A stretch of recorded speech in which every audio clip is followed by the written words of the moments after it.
ပြီးလေ့လာမယ်ဆိုတော့ကျွန်တော်ဒါပတ်ချစ်ကိုကျွန်တော်လေ့လာမယ်ပေါ့နော်အဝယ်ပိုင်းကိုလေ့လာမယ်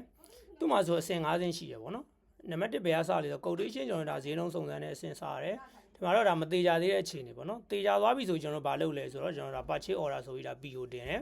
ဒီ PO တင်ပြီးရတယ်ကျွန်တော်ဒါ receipt လုပ်တယ်ကုန်တွေလက်ခံရမယ်ပြီးတော့မှကျွန်တော်တို့ဘေးဖွင့်မယ် payment လုပ်ပေါ့နော်ဒီလိုအဆင့်5ဆင့်လုပ်ဆောင်တယ်အဲ့တော့ဒီ quotation နဲ့ purchase order purchase အထဲမှာရှိတယ် receipt ကတော့ဒါက inventory app ထဲမှာရှိတယ် bill and payment ကတော့ဒါ accounting app ထဲမှာရှိတယ်ပေါ့နော်အကောင့်တွေကိုဘယ်ချိန်မှာစထီလဲဆိုတော့ဒီဘေးလုပ်တဲ့အချိန်မှာဘေးဖွင့်လိုက်တဲ့အချိန်မှာအကောင့်တွေကိုစထီရပေါ့နော် stock valuation မှာ debit နဲ့ AB မှာ credit ထိလိမ့်မယ်ပြီးတော့မှထားပါတော့ကျွန်တော်ဒါ payment ဒါ payment လုပ်တဲ့အချိန်က AB မှာdebit နဲ့ bank on cash မှာ credit ထွက်လိုက်မယ်နော်အဲ့လိုပုံစံစပြီးထိရအဲ့ဆိုရင်ကျွန်တော်တို့စမ်းကြည့်ရဟုတ်ပြီထားပါကျွန်တော်ကနေယူပေါ့နော်အဲ့တော့ကျွန်တော်မောင်းစီရတယ်ပေါ့နော်ဒါကျွန်တော်ဝယ်မဲ့ banner ကိုကျွန်တော်ရိုက်နှိပ်လိုက်မယ်ရိုက်ပြီး create လုပ်လို့ရမယ်နော်ရှိရဆိုတော့ရှိပြီးသားဆိုတော့ကျွန်တော်ကဒါရွေးချယ်ရုံပဲပေါ့နော်ပြီး banner reference တွေပါထည့်ဖို့လိုရင်ထည့်မယ်ထည့်ဖို့မလိုမထည့်ဘူးပြီးတော့ကျွန်တော်ဘယ်လို currency နဲ့ဝယ်မှာတော့ MMK နဲ့ဝယ်မှာလား USD နဲ့ဝယ်မှာလားကိုဝယ်မဲ့ currency ကိုထည့်လို့ရမယ်ပြီးတော့မှကျွန်တော်ဝင်ကျင်တဲ့ဂိုတောင်ပေါ့နော်ဘယ်ဂိုတောင်နဲ့ကိုဝင်ကျင်တာလဲပေါ့ဒါတွေထည့်မယ်ပြီးတော့မှ add product ကျွန်တော်ဝယ်မဲ့ product ပေါ့နော်ထားပါတော့ raw one ကျွန်တော်အခု100ဝယ်မယ်ပေါ့အဲ့လိုပဲ RAW raw 2ပေါ့နော်အဲ့ကျွန်တော်ဒီ product မှာokay category မပါသေးဘူးကျွန်တော်ဒါ raw ဆိုတာတွေခဏထည့်လိုက်မယ် category မချိန်ရသေးတယ်နော်ဟုတ်ပြီဒီကောင်ကိုလည်းကျွန်တော်ကအခု100ဝယ်မယ်ဒါပါတော့ဒီကောင်က3500ဒါပါ3000နော်သူချလာတယ်ဟုတ်ပြီ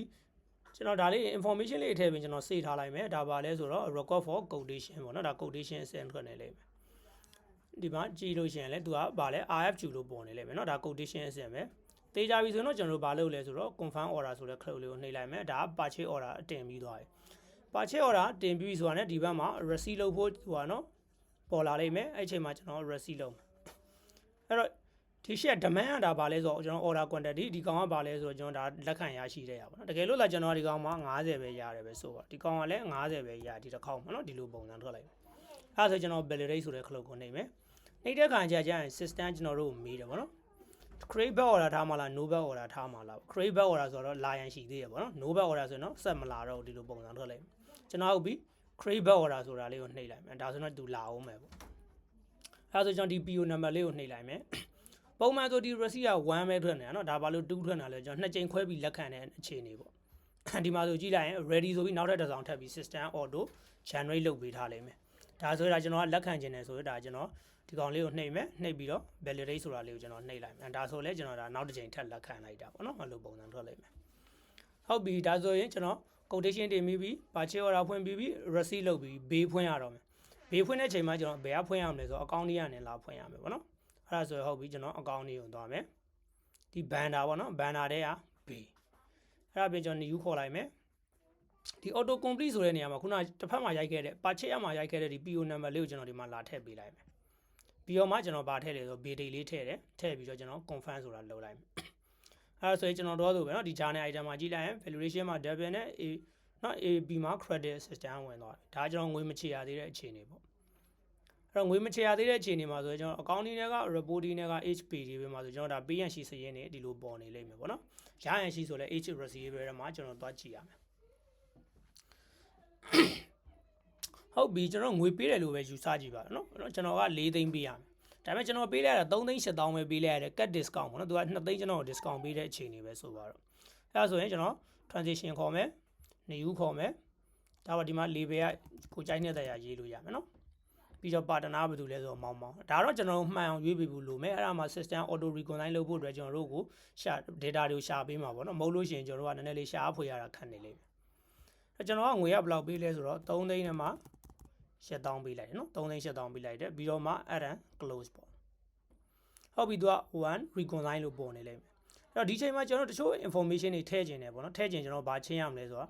list ဆိုတာလေးကိုချိန်လိုက်မယ်နော်ကျွန်တော် reconcile လုပ်ခြင်းဒီ canvas ဆိုတာလေးနဲ့မှကျွန်တော် reconcile လုပ်လို့ရမှာနော်အဲ့တော့ list ဆိုတာလေးချိန်လိုက်မယ်ပြီးမှတချို့ data ပေါ့နော် information တွေဒီ note မှာထည့်ခြင်းတော့ဒီ reference မှာပေါ့ထည့်ခြင်းတော့ဒါတွေတော့မိမိအဆင်သေးသလိုဒါတွေတော့ထည့်လို့ရမယ်ပေါ့နော်အဲ့တော့ကျွန်တော် reconcile လုပ်မယ်ဆိုတော့ canvas ကိုချိန်လိုက်မယ်ပြီးတော့မှကျွန်တော်တို့က1 reconcile ပေါ့နော်ဒီကောင်လေးကိုကျွန်တော် select မှတ်ပေးလိုက်မယ် တော့မှတ်လိုက်တဲ့အချိန်မှာ system ကပါလေ4သိန်းတန်ကို4သိန်းပေးရမယ်ကျွန်တော်3သိန်း8000ပဲပေးတာမို့လို့ system partial ပိတ်လို့ပေါ်လိမ့်မယ်နော်အဲ့ဒါဘယ်မှာကြည့်လို့ရလဲဆိုတော့ဒီ banner တွေကဘေးမှာသွားကြည့်လိုက်လို့ရှိရင်လေဒီမှာ partial ပိတ်လို့ပေါ်နေလိမ့်မယ်တကယ်တော့ကျွန်တော်က2000က discount receipt ထည့်ရမှာပေါ့နော်ဒီလိုအခြေအနေပေါ့အဲ့ဒါဆိုသူဒီ fully ပိတ်ပေါ်ရမယ်ဟာပေါ့နော်ဒီလို partial ပိတ်လို့ပေါ်လို့မရဘူးအဲ့ဒါဆိုကျွန်တော် dashboard ကိုတွန်းသွားမယ်ပြီးတော့မှဒီ set လေး30ကိုနှိပ်မယ် transition ကိုနှိပ်မယ်ပြီးတော့မှ canvas ကိုချိန်လိုက်မယ်ဒီဟာလေးပေါ့နော်ဒီ set လေးပြီးတော့မှဒီ edit button လေးခေါ်လိုက်မယ်ဒါဒီ fully ပိတ်မှာဆိုပြီးတော့ကျွန်တော်နှိပ်ပြီးတော့စေးလိုက်မယ် okay အဲကျွန်တော် refresh တစ်ချက်ခေါ်ကြည့်လိုက်မယ်ဟုတ်ပြီနော်ဒီမှာ2000ဆိုပြီးနော် system ကတစ်ကြောင်းထပ်ပြီးဆင်းလာတယ်နော်2000ဆိုတဲ့ဟာတစ်ကြောင်းဆင်းလာတယ်အဲ့ကြမှာကျွန်တော်ဘာလုပ်လဲဆိုတော့ဒီအဆက်လေး30ကိုနှိပ်လိုက်မယ်အဲ့ချိန်မှာဘာလုပ်မလဲ set account ဆိုတာနှိပ်လိုက်မယ်အဲ့ဒါဒီ CSH cat discount gain ပေါ့နော် cat discount gain ဆိုတဲ့ဟာလေးကိုကျွန်တော် select မှတ်လိုက်မယ် okay အဲ့ဒါဆိုရင်ကျွန်တော်ပြန်ပြီးတော့ကြည့်ကြည့်မယ်ဒါဆိုနော် period မှာ